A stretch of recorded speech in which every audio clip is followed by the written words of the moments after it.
on fait du coup pour éviter ce manque à gagner concernant le fond de teint? Première chose à laquelle j'ai pensé, excusez-moi pour le dessin, je commence sur SketchUp, mais c'est de réorganiser tout en termes de catégories. Eyes, face, lips, pour faciliter la lecture au consommateur. Moi, je connais très bien les produits, je suis incollable, contouring, highlighter, eyeliner, etc.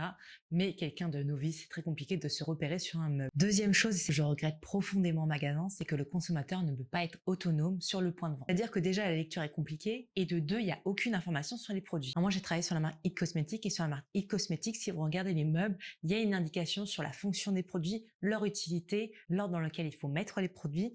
Tout ça, en fait, aide le consommateur dans son choix et du coup dans son achat. J'ai une idée de mettre un meuble vraiment avec cette partie-là où il y avait les produits en Eyes, Face, Lips et une petite partie tablette Education. Pour deux raisons. La première, comme je viens de vous l'évoquer, c'est que le consommateur soit plus autonome sur le meuble et qu'il ait des informations sur les produits techniques. Et la deuxième, surtout, c'est pour faire du cross-selling. On ne peut pas avoir un bon rendu maquillage sans soin de sa peau.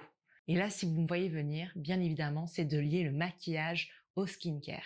Chose qu'aujourd'hui, je ne sais pas pourquoi encore ce n'est pas fait, mais de mettre des collaborations entre marques ou des marques au sein d'un même groupe pour augmenter le panier moyen et faire du cross-selling entre axes. Troisième chose, c'est pour ceux qui ont de la moula, du business, de l'argent. Mais je suis sûre que le retour sur investissement sera très intéressant, c'est d'avoir un robot échantillon. Je m'explique. En fait, la problématique pour des produits techniques comme le fond de teint ou le parfum, c'est que le consommateur a besoin de tester. Vous ne pouvez pas acheter un fond de teint juste en le testant comme ça sur votre peau. Vous avez besoin de voir la tenue, aussi la sensorialité sur la peau au fur et à mesure de la journée et également vérifier la teinte, la bonne lumière. Et deuxième chose, c'est que comme je l'évoquais dans ma vidéo précédente, c'est que quand vous faites un échantillon à un client, vous n'avez aucun tracking sur les datas après. Qu'est-ce qu'il en fait de cet échantillon? Est-ce qu'il va le tester? Est-ce qu'il a aimé le produit? Est-ce qu'il est revenu en magasin pour l'acheter? Vous ne savez pas. En fait, très simple. Imaginez une borne échantillon. Je me rends près de ma borne échantillon. Je rentre mon numéro de téléphone qui est associé à mon compte fidélité. Ou alors tout simplement, je prends mon application sur mon téléphone avec un QR code, je le scanne devant la machine et là, il retrouve mon compte fidélité. Une fois que j'ai fait ça, j'indique le produit que je veux tester, les deux teintes.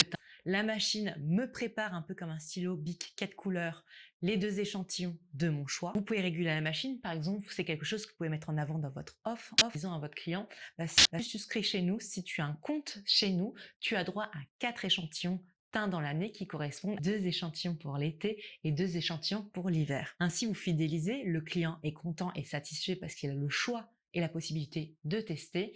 Il repart du coup avec ces 2 échantillons où il y a bien la marque, la couleur, la teinte qu'il a choisi. Suite à ça, vous pouvez envoyer un message les 7 jours qui suivent pour lui demander s'il est satisfait, s'il a aimé le produit, la texture, la teinte, et le conseiller un produit le cas échéant s'il n'a pas aimé, ou au contraire lui proposer le produit pour qu'il l'achète. Et si ce dispositif est trop coûteux et trop compliqué à mettre en place, on peut imaginer ce même type de robot, mais au lieu d'avoir la texture et le produit à l'intérieur, juste avoir les petits flacons, même processus, on s'enregistre, on indique le produit qu'on veut tester, mais cette fois-ci, au lieu d'avoir le petit pot avec la texture à l'intérieur, on a le petit pot avec l'étiquette qui correspond au produit qu'on veut tester. La grosse problématique aujourd'hui dans le retail et dans le marché de la beauté, c'est qu'on oublie qu'il existe le téléphone portable.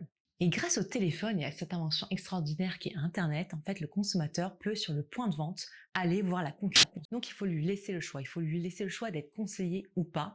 Comme je vous ai dit, j'ai deux moods. Soit j'aime bien échanger, être conseillé, soit je veux être tranquille et choisir mon produit moi-même. Mais pour ça, du coup, pour les personnes qui ne veulent pas être conseillées, il faut les accompagner et les guider en transformant les meubles avec de l'éducation dessus. Et également, il faut lui donner toutes les informations pour qu'à la fin de la journée, ils vous choisissent et ils vous achètent. Donc, toutes les personnes qui partent avec un échantillon et vous ne savez pas ce qu'ils deviennent après, c'est une perte et c'est un manque à gagner. Si jamais vous utilisez mon idée, n'hésitez pas à me refiler la moula associée à ça, je vous en remercie.